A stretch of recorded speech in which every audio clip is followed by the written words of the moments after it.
Today I will talk about economic conditions and terrorism, and I'll try to debunk some misconceptions along the way.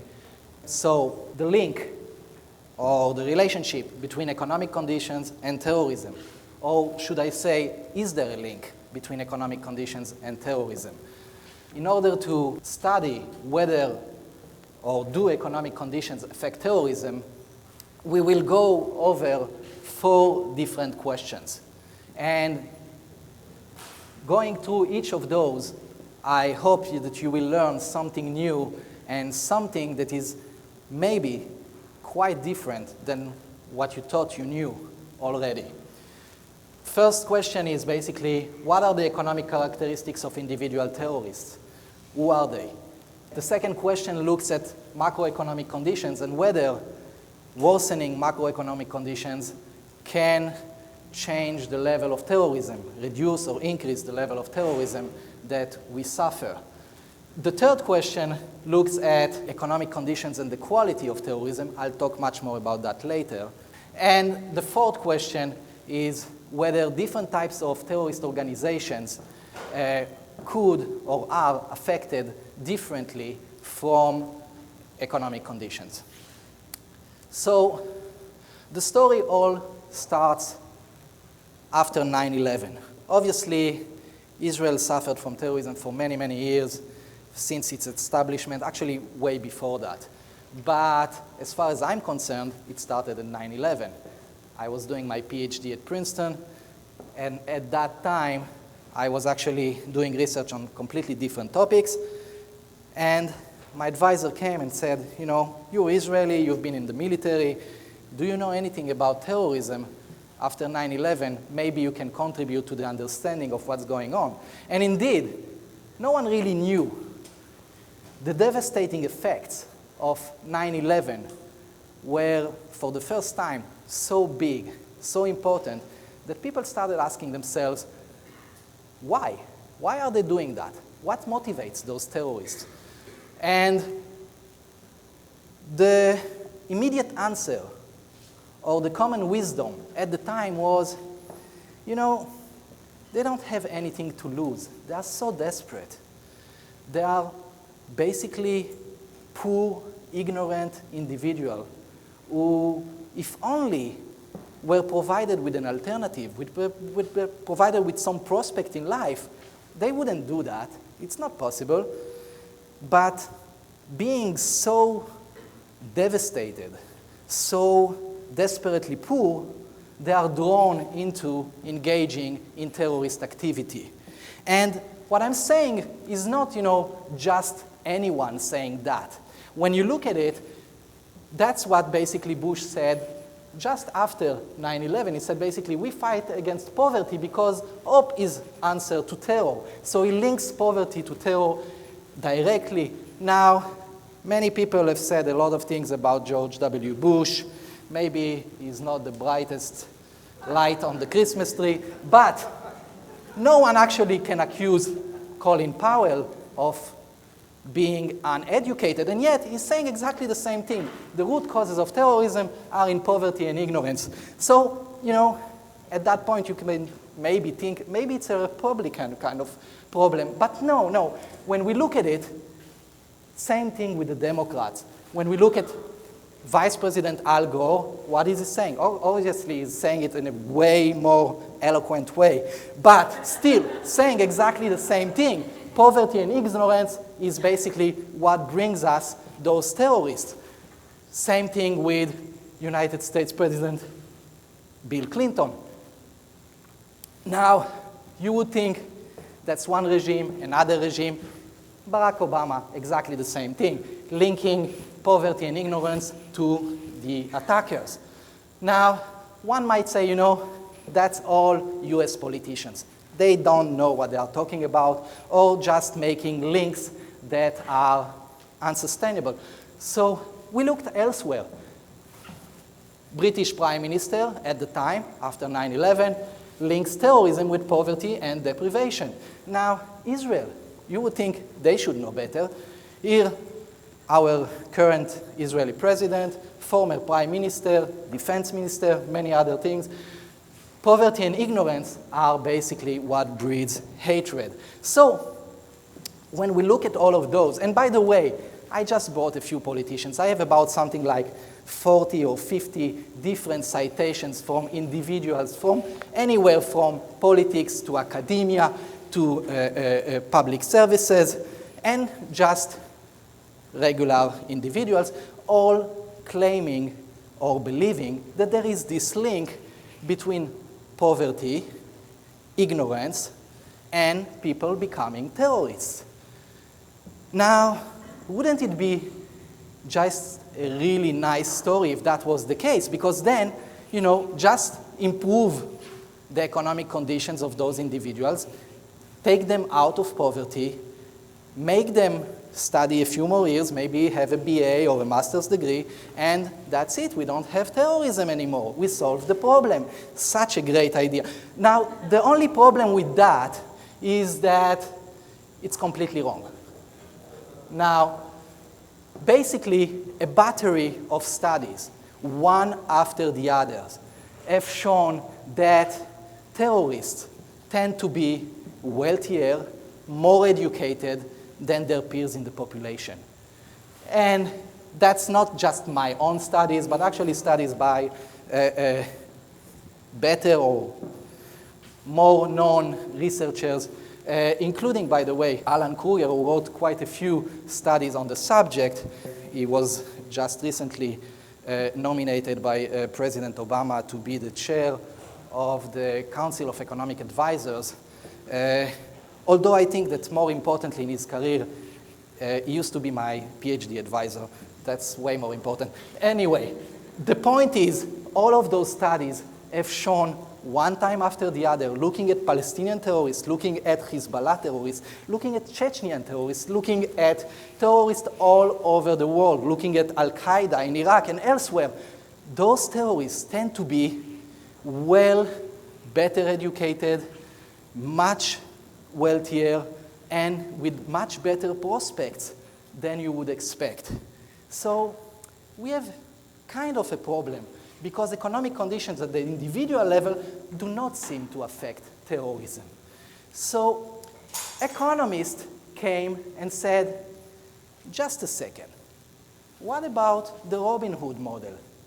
Maybe terrorists are indeed wealthier and better educated than their peers, but they are doing whatever they are doing because of poverty. Yeah, they do not suffer from poverty. Like Robin Hood was not a poor.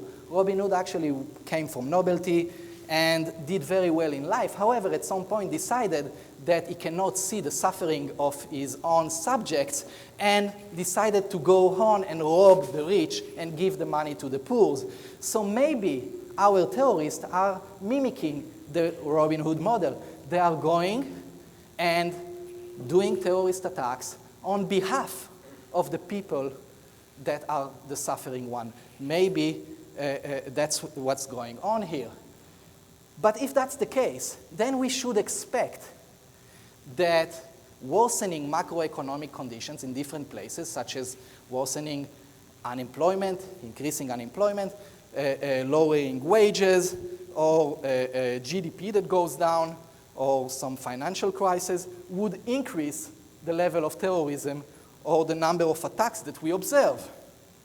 Now, again, we have a problem, because all of those studies and many, many others have shown that GDP per capita, or actually more generally, economic conditions in the perpetrator's country of origin do not seem to affect the number of terrorist attacks.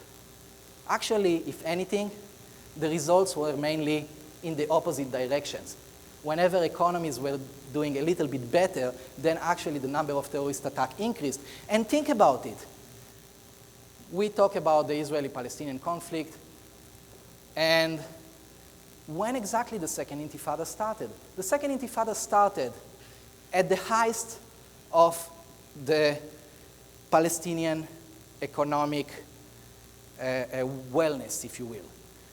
Just after the Camp David Accords failed, the Camp David negotiations, I should say, in 2000 failed, that at that time the Palestinian economy was doing basically at its best. It never did better. And that's exactly when they decided to go ahead and start a terrorist campaign. Now, when the Second Intifada ended, there are a lot of debates of whether it actually even ended, but it kind of declined, dwindled off around 2006, 2005, 2006. That's exactly when the Palestinian economy was at its worst. Basically, the poverty level were the highest ever. And that's when they stopped. So it's a little bit counterintuitive if what we believe is going on is actually the Robin Hood model. So at that point, most economists were willing to put it at rest and say, economic conditions probably do not affect terrorism. If they do it completely, actually in the opposite direction. And all of those beliefs that we just had are just misconceptions. But exactly at that point came someone, Ethan Bueno de Mesquita, who wrote a paper a theoretical paper, on the quality of terrorism. And what he said, in a nutshell, is, listen guys, you're asking the wrong question. In the case of terrorism, it's probably not a supply-side economy, but a demand-side economy. What do I mean by that? Obviously, every economic transaction has both demand and supply. But the binding constraint sometimes is on the supply side, sometimes is on the demand side. In most labor markets, one could argue that the binding constraint is on the supply side. But in this case, in the terrorism case, maybe it's actually on the demand side. What does it mean? It means that let's assume for a moment that we have an economy in which everyone wants to become a terrorist. Now, if everyone wants to become a terrorist, and the terrorist organization only need a few in order to do the terrorist attack that they want to perpetrate, they will choose the best and the brightest, because those ones are the best ones that are most likely to actually succeed, to complete their mission, less likely to be caught, etc., etc. So, in that case, we shouldn't be surprised that we actually see higher level terrorists perpetrating the attacks. Those were the ones who were chosen. And we shouldn't also be too surprised to see that when economic conditions are basically doing well, or doing worse, it doesn't matter, it does not really affect the number of terrorist attacks, because terrorism, after all, as far as the terrorist organization is concerned, is an ideological, political activity.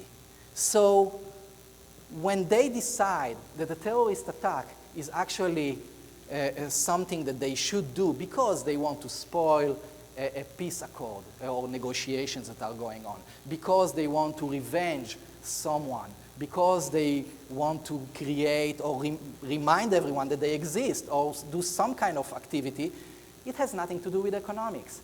However, according to this theory, economics could still be important, because that's what defines whether or no they are able to recruit good quality people. And as I said, it has nothing to do with the economic conditions at the time. Now, what do we mean by good quality people? When I talk about quality, I refer to all of those factors that you can think about that increase the probability of success or the consequences of an attack. One could ask, why do I care if they can recruit better quality people? I mean, at the end of the day, they are not changing the number of attacks. If I was suffering 5 attacks per week, I'm still suffering 5 attacks per week. Why do I care? Now, you should care because some studies by actually very good authors were done and showed that conditional on perpetrating an attack, higher quality terrorists are able to kill more people and are able to cause more damage and are less likely to be caught. However, we do not know if economic conditions affect the quality of terrorism. We have a theoretical paper by someone who said that it could, but no one really checked the data. So what we decided to do in our study, together with Ephraim Ben Melech from Harvard and Esteban Clor from Hebrew University, is to look for the first time and to see whether economic conditions affect the quality of terrorism. Now, we looked at 3 dimensions. We looked at the quality of the individual. By quality of the individual, we are talking about his education, his maturity, his experience. We also looked at the quality of the target, whether it's an important target or not so much as an important target, and we looked at the quality of the outcome, whether they were able to kill many people, not so many people, or whether or not they were able to complete their mission. So the study's findings in a nutshell is that worsening economic conditions in one quarter, like for example, an increase in unemployment, increases the probability that on the next quarter, whatever terrorist we will see will be better educated, will be more mature, and will be more experienced. And those are actually by quite significant changes and all statistically significant. So this study, for the first time, told us worsening economic conditions can affect terrorism. It will not affect the number of terrorist attacks that you observe or suffer, but it could affect who actually participate in those terrorist attacks. And you will have lesser quality terrorists if economic conditions are actually better, because the better ones are no longer available. And the terrorist organization that basically takes the cream of the crop can no longer take those ones who are now not available because they are doing something else. Now, the question was still, economic conditions can have an effect on terrorism, but is that the same for all types of terrorist organizations? Or are there some terrorist organizations who actually can take greater advantage of worsening economic conditions than others? In particular, an interesting question was, what is the role of religion? And what is the role of providing public services among terrorist organizations? Because there was a claim that terrorist organizations can use religion in order to attract people and influence them and basically use that in order to perpetrate terrorist attack. In fact, there were 2 leading hypotheses. One that said what is really important is whether or not those organizations provide what we call club goods. It's basically public services only to their own members so that they can attract them and create some kind of commitment. And the other hypothesis was that, no, it's all about religion. A religious organization can attract people because if the economic conditions are bad, people revert to religion because they need something to trust and someone to believe in. So our data was actually ideal for testing that. Why? Because we had 3 organizations mainly in Israel, in the Israeli-Palestinian conflict. One is the Hamas. Hamas is a religious organization that offers public goods, public services that we call club goods. The Fatah is a secular organization that do offer public goods, but not exclusively. Basically, if you are a Palestinian, you can go to and use those services given by the Fatah. And the Palestinian Islamic Jihad is also a religious organization, but doesn't provide any public services of any kind, besides terrorism, if you consider that a public service. The results are that when we looked at religion by itself, we divided the organization between the religious one and the non-religious one. And what did we find? We find that indeed there is an effect of economic condition, of worsening economic conditions, on the probability that the terrorist comes from a religious terrorist organization. When you see green, it means that actually there is an effect in the direction we thought, and it's statistically significant. Now, what we did, we went one step further. Most studies actually stop there, and they say, oh, religion is the cause.